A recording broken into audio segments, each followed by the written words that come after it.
Bang Ilonggo. Ayan, welcome back ulit sa ating YouTube channel po mga kababayan, Luzon, Visayas at Mindanao. Magandang araw. At syempre, bago yan, Merry Christmas po sa lahat nating viewers, sa lahat ng ating followers, at syempre, at Happy New Year po sa inyong lahat mga kababayan. So ito po mga kababayan, meron tayong latest vlog ngayon na binalita ito noong 23 po mga kababayan, ano? So 23 po ito nangyari. Itong December 23 lang po ito nangyari mga kababayan.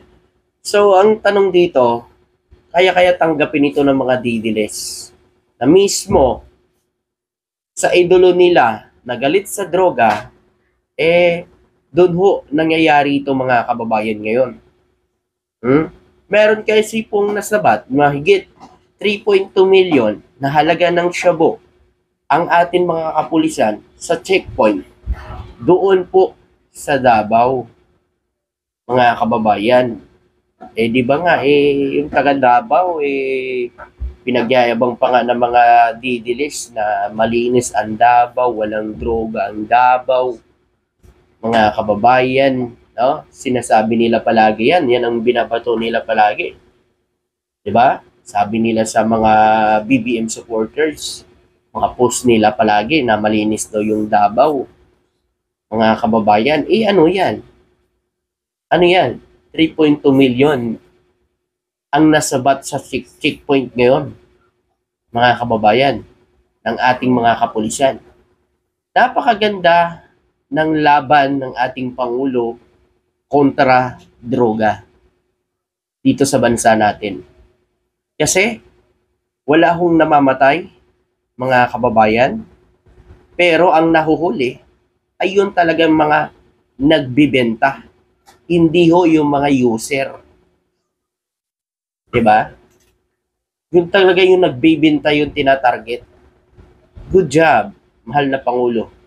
Hindi mo sinundan yung war on drugs ng past administrasyon, no, na madugo na war on drugs, na ang nakikita natin na natutumba ay yung mga user lang ang nakikita natin. So sa ngayon, nakikita natin sa mga balita, mga kababayan, mayroong mga nahuhuli na mga nagbebenta, talagang bultuhan ng nahuhuli. Maramihan, mga kababayan. So doon pa lang, napakita na ng ating Pangulo, nakikita na dyan, na talagang target niya, yung mga nagbibenta. Yun talaga yung target. Siyempre mga kababayan, kung user lang kasi ang tatargetin, iba nga, ang dami pa nga dati, kay Duterte, may mga drug list pa nga yung mga user, di ba? May mga pangalan pa na nandun na sila sa drug list. Pero bakit yung mga pinaka-drug lord talaga ang hindi ang inuuna? Kasi yun naman talaga mga kababayan dapat Kasi hindi ho mauubos kung user lang po ang huhulihin. Hindi ho yung talagang nagbibenta. Kung mahuli na yung mga nagbibenta, mga kababayan, di wala ng user. Kasi wala nang nagbibenta. Di ba? Kaya tama ito. Nasa tamang landas ang ginagawa ni PBBM ngayon, ang laban kontra droga.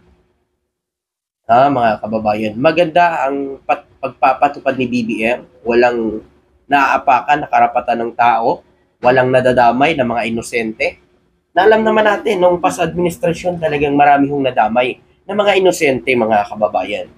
Kasi ikaw, noon, kung naglalakad ka lang noon, mga kababayan, nakakatakot. Kasi hindi mo alam, minsan mga kababayan, baka mamaya pagbintahan ka. Di ba noon, mga kababayan, tandaan nyo ba si Kian De Los Santos? Na napakabata pa, na namatay dahil lang sa napagkamalan. Alam nyo, sa mga didilis dyan, hindi ho nagpabaya ang Pangulo natin. Ang ginagawa lang ho ng Pangulo, pinapatupad niya lang ng tama. No? Ayaw niya na madugong war on drugs. Gusto niya, walang bahid na dugo. Ang kailangan, hulihin ang mga talagang yung ang nagbibenta at yung mga talaga yung mga factory ng shabu na yan, kung saan man nagagaling yan. So yung pong inauna ng ating Pangulong BBM. Diba? So yan, kung makikita nyo, ayan o, nakumpiska ng mga otoridad ng Police Region Office 11 Davao ang 3.2 million na halaga ng shabu mula sa dalawang suspect na sa Purok 2 Barangay Lacson, Kalinan, Davao City. Oh, Davao City, Kalinan, Davao City. Mga Lodi, ano? Kita niyo yan? Oh, akala ko ba malinis ang Davao at takot ang mga taga Davao bakit meron nahuhuli. Ganyan ngayon, mga kababayan. Kaya salute sa ating mga kapulisan na ginagawa ang kanilang tungkulin. Ito, pakinggan nyo ito. Aba, malinis magtrabaho, walang bahid ng dugo.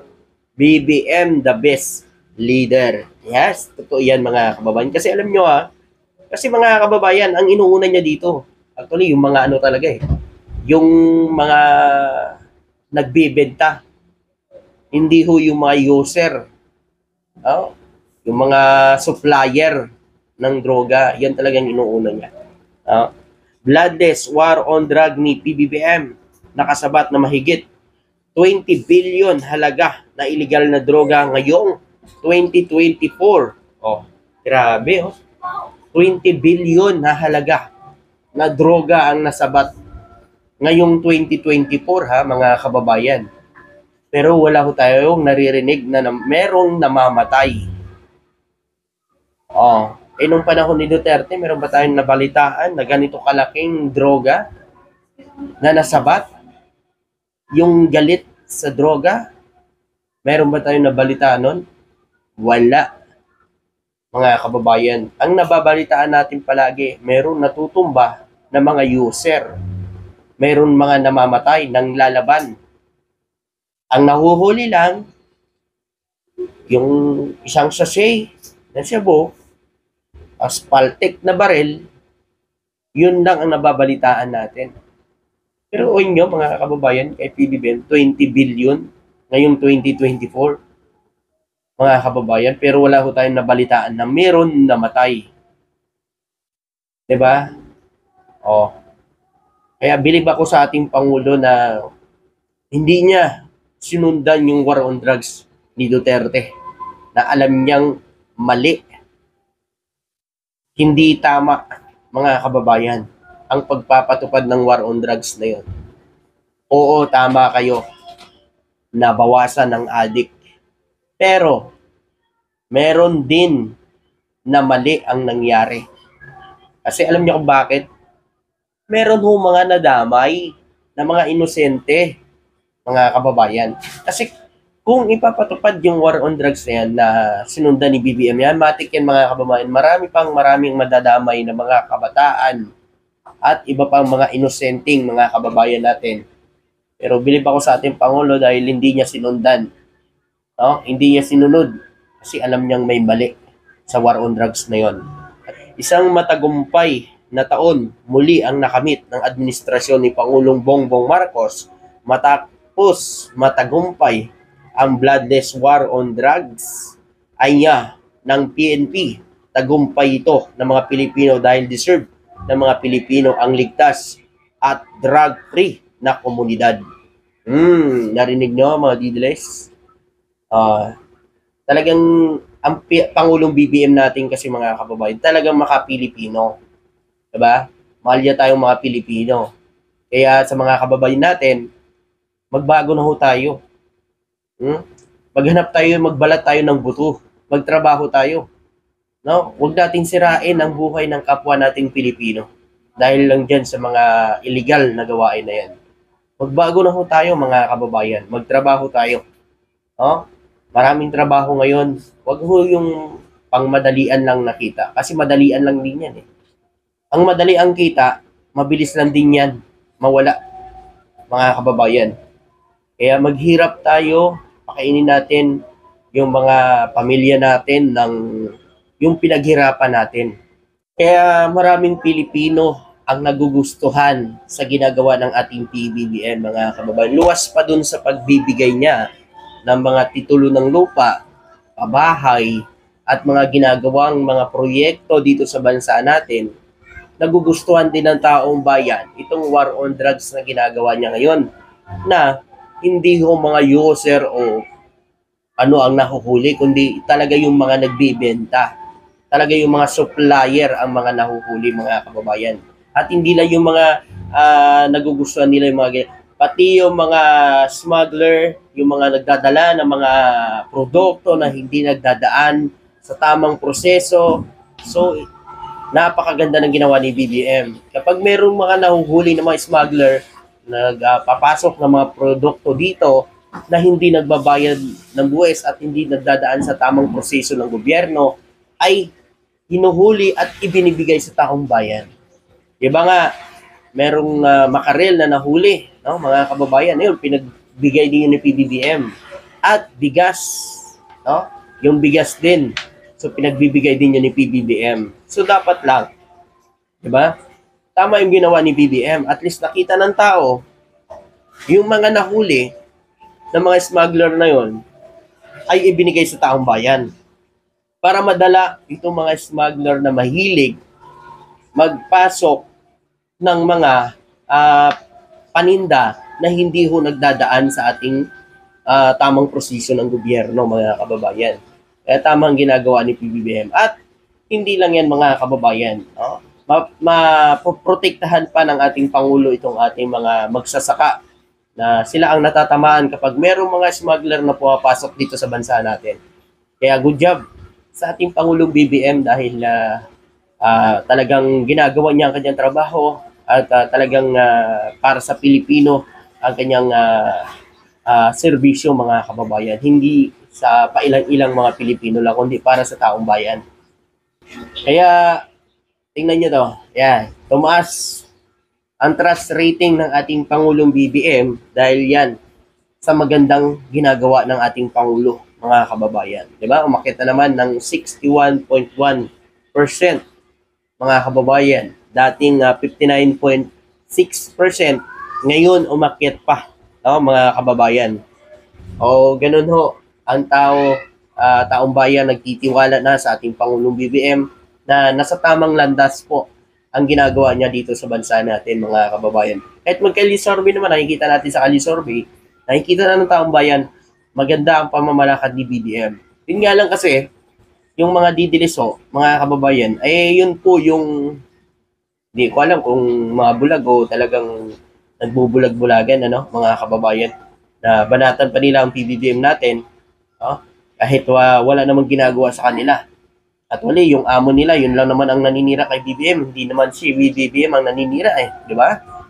Ang amo nila yung naninira kay PBBM, hindi naman si PBBM ang naninira sa kanila.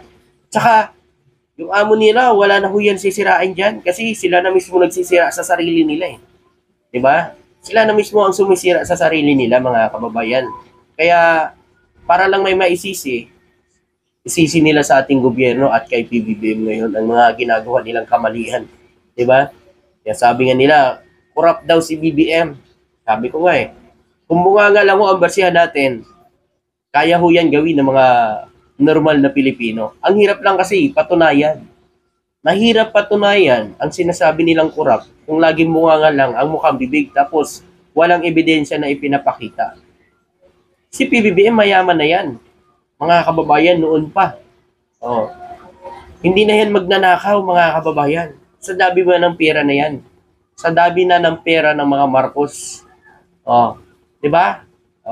Pero yung mga hamon nyo, mayaman na ba yan dati? Hindi, ngayon lang. Maraming salamat at magandang gabi. Thank you.